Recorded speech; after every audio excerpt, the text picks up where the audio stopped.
സെക്രട്ടേറിയറ്റിന് മുന്നിൽ ഇപ്പോൾ PSC റാങ്ക് ഹോൾഡേഴ്സിന്റെ സമര പരമ്പരയാണ് നടക്കുന്നത്. LP സ്കൂൾ ടീച്ചർമാരുടെ സമരം അത് കഴിഞ്ഞ കുറച്ച് ദിവസങ്ങളായി തുടരുകയാണ്.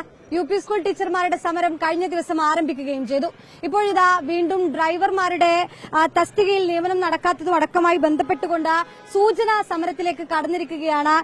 ഈ ലിസ്റ്റിൽ ഉൾപ്പെട്ടിട്ടുള്ള ഡ്രൈവർമാർ എന്നുള്ളതാണ്. നിലവിൽ വലിയ പ്രതിഷേധവുമായി മുന്നോട്ട് പോകാനുള്ള ഒരു തീരുമാനത്തിലേക്ക് തന്നെയാണ്. പക്ഷേ സൂചന എന്ന രീതിയിലാണ് ഇന്ന് സെക്രട്ടേറിയറ്റ് മുന്നിൽ ഇത്തരമൊരു പ്രതിഷേധം സംഘടിപ്പിച്ചിരിക്കുന്നത്. എന്താണ് നമ്മളുടെയും പ്രധാനപ്പെട്ട ആവശ്യം? ഞങ്ങള് വിവിധ ഡ്രൈവർ റാങ്ക് ലിസ്റ്റുകൾ PSC നടത്തിയിട്ടുള്ള വിവിധ ഡ്രൈവർ റാങ്ക് ലിസ്റ്റുകളുടെ പ്രതിനിധികളാണ് ഇന്നിപ്പോൾ സമരത്തിനായിട്ട് വന്നത്. ഇതിപ്പോ പെട്ടെന്ന് സംഘടിപ്പിച്ച ഒരു സമരമാണ്. അപ്പൊ ഇതൊരു സൂചനാ സമരം എന്ന നിലയിലാണ് ഞങ്ങൾ ഇന്ന് സംഘടിപ്പിക്കുന്നത്. അപ്പൊ ഇതിലൊരു തീരുമാനമായിട്ടില്ലെങ്കിൽ നമ്മളൊരു പൂർവാധികം ശക്തമായിട്ട് ഒരു വലിയ നിരാഹാര സമരം അടക്കമുള്ള സമരമാർഗങ്ങളിലൂടെ നമ്മൾ കൂടുതൽ പ്രക്ഷോഭമായിട്ട് മുമ്പോട്ട് പോകും. ഞങ്ങളുടെ നിലവിലെ ആവശ്യം എന്ന് പറയുന്നത് വാഹനങ്ങളില്ല എന്ന കാരണം കൊണ്ട് സർക്കാർ ഒന്ന് കേന്ദ്ര ഗവൺമെന്റ് സ്ക്രാപ്പേജ് പോളിസി കൊണ്ടും അതുപോലെ തന്നെ വാഹനങ്ങളില്ല എന്നുള്ള കാരണങ്ങൾ കൊണ്ട് സർക്കാർ ഞങ്ങൾക്ക് അർഹമായിട്ടുള്ള വേക്കൻസികൾ നമുക്ക് തരുന്നില്ല.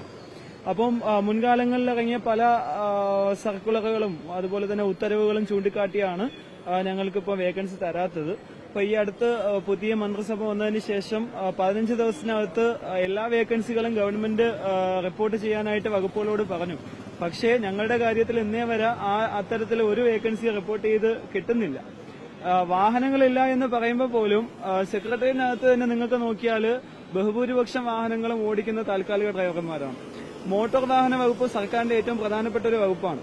ആ വകുപ്പിനകത്ത് 176 വാഹനങ്ങൾ ഉള്ളതിനകത്ത് 88 പേരും താൽക്കാലികക്കാരാണ്. അതായത് പകുതിയിൽ കൂടുതൽ പേരും താൽക്കാലികക്കാരാണ്.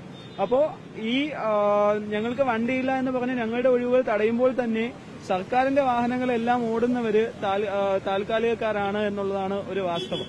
അപ്പൊ ഞങ്ങൾക്ക് അർഹമായിട്ടുള്ള വേക്കൻസികൾ ഞങ്ങൾക്ക് തന്നെ തരണം എന്നുള്ള രീതിയിലാണ് ഞങ്ങൾ സമരമായിട്ട് ഉള്ളത്. ഇപ്പോ HDVയുടെ പ്രതിനിധിയുണ്ട്, അതുപോലെ തന്നെ LDV റാങ്ക് ലിസ്റ്റുകളുടെ പ്രതിനിധിയുണ്ട്. അങ്ങനെ വിവിധ സർക്കാർ ഡ്രൈവർ റാങ്ക് ലിസ്റ്റുകളുടെ പ്രതിനിധികളാണ് ഇപ്പോ സമരത്തിൽ ഉള്ളത്. റാങ്ക് ലിസ്റ്റിൽപ്പെട്ട ആർക്കും നിയമനം കിട്ടിയിട്ടില്ല. ഇത് HDV റാങ്ക് ലിസ്റ്റിൽ ഏറ്റവും കൂടുതൽ വേക്കൻസി പോകുന്നത് ആരോഗ്യത്തിനാണ് പോകുന്നത്. ആരോഗ്യത്തില് ഇപ്പൊ സർക്കാരിന്റെ ഓർഡർ ഉണ്ട്. ആരോഗ്യത്തിൽ എല്ലാ വേക്കൻസി റിപ്പോർട്ട് ചെയ്യാൻ വേണ്ടി ഓർഡർ ഉണ്ടായിരുന്നു. എന്നിട്ട് പോലും ഒരു വേക്കൻസി റിപ്പോർട്ട് ആവുന്നില്ല. നമുക്ക് ഞാൻ ഇടുക്കി ജില്ലയിലുള്ളതാണ്. ഇടുക്കി റാങ്ക് ആണ്. ഇടുക്കി ജില്ലയിൽ തന്നെ 11 വേക്കൻസി ഉണ്ട്. അതൊന്നും റിപ്പോർട്ട് ആവുന്നില്ല. നമ്മൾ ഡയറക്ടറേറ്റ് ചെന്നപ്പോൾ അവർ പറയുന്നത് കഴിഞ്ഞ സർക്കാരിന്റെ ഓർഡർ ആക്കണം, റിപ്പോർട്ട് ചെയ്യത്തില്ല എന്നാണ് പറയുന്നത്. മന്ത്രിയെ കണ്ട മന്ത്രി പറയുന്നത് എല്ലാ വേക്കൻസി റിപ്പോർട്ട് ചെയ്യാൻ പറഞ്ഞിട്ടുണ്ടെന്ന് പറയുന്നു. നമ്മള് അങ്ങോട്ടോട്ട് ഓട്ടം മാത്രമേ ഉള്ളൂ. ഒരു നടപടി ഇതുമായിട്ട് ഉണ്ടായിരുന്നില്ല. എല്ലാ വഴികളും അടഞ്ഞപ്പോഴാണോ പ്രതിഷേധത്തിലേക്ക്? അതെ അതെ, അല്ല വേറെ വഴിയില്ല. ഇതിപ്പോ പെട്ടെന്ന് ഇന്നലെ രാത്രി തീരുമാനിച്ചുകൊണ്ട് ആളുകളെ കൂട്ടിയുള്ള പ്രതിഷേധമാണ്. ഒരു CJP മാതൃകയിലേക്ക് നിങ്ങളുടെ സമരമുറ മാറുന്നു, അല്ലെങ്കിൽ ഇപ്പോ ഇപ്പോ ഡ്രൈവേഴ്സ് റാങ്ക് ഹോൾഡേഴ്സ് ആണ്, ഇനി കൂടുതൽ ആളുകളെ ഇതിൽ ഉൾപ്പെടുത്തിക്കൊണ്ടുള്ള ഒരു സമരം, അങ്ങനെയാണോ ഉദ്ദേശിക്കുന്നത്? ഞങ്ങൾ ഇതിലുള്ള കൂടുതൽ ആൾക്കാരെ ഇനി ഇത് വളരെ കുറച്ച് പേരെ ഇന്ന് വന്നിട്ടുള്ളൂ. കാരണം എന്ന് വെച്ചാൽ പല ജീവിത സാഹചര്യങ്ങളിൽ വരാൻ പറ്റാത്തവരാണ് ഒരുപാട് ഉള്ളത്. ഭൂരിഭാഗം ഡ്രൈവേഴ്സാണ്. അപ്പൊ ഞങ്ങൾ കുറച്ച് ദിവസം ഇതിപ്പം നോക്കിയിട്ട് ഒരു അനിശ്ചിതകാല നിരാഹാര സമരമാണ് ഞങ്ങൾ ഉദ്ദേശിക്കുന്നത്. ഞങ്ങൾ അങ്ങനെ ഉണ്ടെങ്കിൽ ഇതിപ്പോ ഒരു 30-35ഓളം പേരേ ഉള്ളൂ. ഒരു 400 പേര് അടങ്ങുന്ന ഗ്രൂപ്പാണ് ഞങ്ങളത്. അപ്പൊ ഞങ്ങൾ അത് വിവിധ റാങ്ക് ലിസ്റ്റുകളിലുള്ളവർ. അപ്പൊ ഞങ്ങൾ അത് ശക്തമായിട്ടുള്ള സമര നടപടിക്ക് തന്നെയാണ് മുന്നോട്ട് പോകുന്നത്. വരുന്നത് ഓണമാണ്. എല്ലാവരും ഓണം ഇരുന്ന് വീട്ടിൽ ഇരുന്നാണ് ആഘോഷിക്കുന്നത്. ഞങ്ങളിവിടെ ഇതിനൊരു തീരുമാനമായില്ല എന്നുണ്ടെങ്കിൽ ഞങ്ങൾ ഓണം ഇവിടെയാവും. അതിനുള്ള ഇതിന് തയ്യാറെടുപ്പിലാണ് ഞങ്ങൾ. കാരണം എന്ന് വെച്ചാൽ പല ജില്ലകളുടെ ലിസ്റ്റ് സെപ്റ്റംബർ തീരുകയാണ്. ഞങ്ങളൊരു ഇത് പോകുമ്പോഴേക്ക് ഒരു ഓഫീസിൽ പോയി കഴിഞ്ഞാൽ അവർ ഈ സർക്കുലർ കാണിച്ചു തരും. ഇപ്പൊ 3 ആഴ്ചക്കകത്ത് റിപ്പോർട്ട് ചെയ്യാൻ പറഞ്ഞെങ്കിൽ ഈ സർക്കുലർ ഉണ്ട്. ഈ സർക്കുലർ ഉള്ളത് കൊണ്ട് സർക്കാർ ഞങ്ങളടുത്ത് പിന്നെ വകുപ്പിൽ ആരെങ്കിലും ചോദിക്കരുത് നിങ്ങൾ എന്തിന് റിപ്പോർട്ട് ചെയ്തെന്ന് ചോദിച്ചാൽ ഞങ്ങൾ എന്ത് മറുപടി പറയും എന്നാണ് ഉദ്യോഗസ്ഥർ പറയുന്നത്. എന്നിട്ട് അവരുടെ താല്പര്യത്തിനുള്ള താൽക്കാലികക്കാർ തന്നെ അതിനകത്ത് നിൽപ്പുണ്ട്. വണ്ടിയില്ലെങ്കിൽ പിന്നെ ഒരുപാട് ഡ്രൈവറെ എക്സസ് നിൽക്കുന്നു. മീൻസ് എന്ന് പറഞ്ഞാൽ വണ്ടിയില്ലാതെ വെറുതെ ജോലിയില്ലാതെ നിൽക്കുന്നുവെന്ന്. എങ്കിൽ പിന്നെ ആ വകുപ്പിൽ എന്തിനാണ് മേഡം താൽക്കാലികക്കാരുടെ ആവശ്യം എന്താണ്? അത് അനാവശ്യ ചെലവല്ലേ?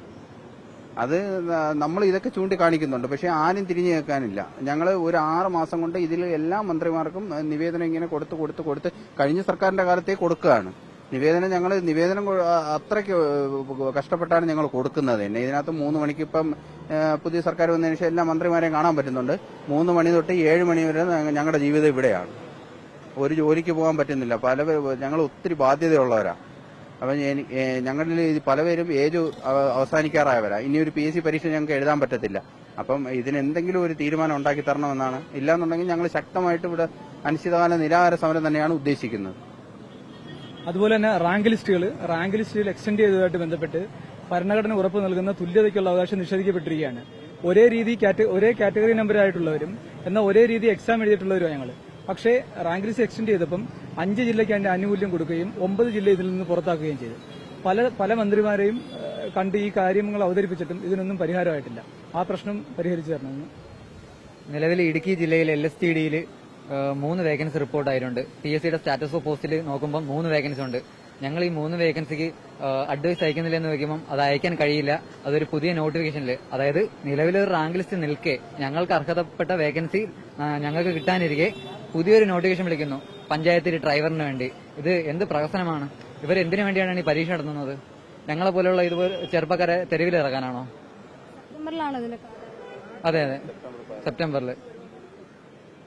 വിവിധ റാങ്ക് ലിസ്റ്റിൽ ഉൾപ്പെട്ടിട്ടുള്ള ആളുകളാണ്. സെപ്റ്റംബറിൽ കാലാവധി അവസാനിക്കുകയാണ്. സ്വാഭാവികമായും ഇവർ ഉന്നയിക്കുന്ന പ്രധാനപ്പെട്ട ആവശ്യങ്ങളുണ്ട്. അതിന് കൃത്യമായ മറുപടി അത് സർക്കാർ നൽകേണ്ടതുണ്ട് എന്നുള്ളതാണ്. പല വഴികളും തേടിയാണ് അവസാനം ഇത്തരത്തിലൊരു പ്രതിഷേധം അത് സെക്രട്ടേറിയറ്റിന് മുന്നിൽ നടത്തേണ്ട സാഹചര്യത്തിലേക്ക് ഇവർ എത്തിയിട്ടുള്ളത് എന്നുള്ളതാണ്. ഏതായാലും ഇവർ പറഞ്ഞതുപോലെ ഓണക്കാലമാണ്. ആ സമയത്തും ഈ സെക്രട്ടേറിയറ്റിന് മുന്നിൽ പ്രതിഷേധം നടത്തേണ്ട ഒരു സാഹചര്യം ഉണ്ടാക്കരുത് എന്നുള്ളതാണ്. കൃത്യമായി അനുഭാവപൂർണമായ ഒരു നിലപാട്, ഒരു നല്ല രീതിയിലുള്ള ഒരു ചർച്ചയ്ക്കെങ്കിലും ഒരു വഴി തെളിയിക്കേണ്ടതുണ്ട്. ഇവർക്ക് പറയാനുള്ള കാര്യങ്ങൾ അനുഭാവപൂർണ്ണം കേട്ട് അതിലൊരു പരിഹാരം കാണേണ്ടതുണ്ട് എന്നുള്ളൊരു ആവശ്യമാണ് ഈ റാങ്ക് ഹോൾഡേഴ്സ് മുന്നോട്ട് വയ്ക്കുന്നത്. അല്ല എങ്കിൽ ഈ സൂചനാ സമരം അനിശ്ചിതകാല സമരമായി മാറുമെന്നുള്ളൊരു മുന്നറിയിപ്പ് കൂടി ഈ ഉദ്യോഗാർത്ഥികൾ നൽകുകയാണ്. വീഡിയോ ജേർണലിസ്റ്റ് റിജുവിനൊപ്പം reporter Sunisha Yellur, in reporter, Thiruvananthapuram.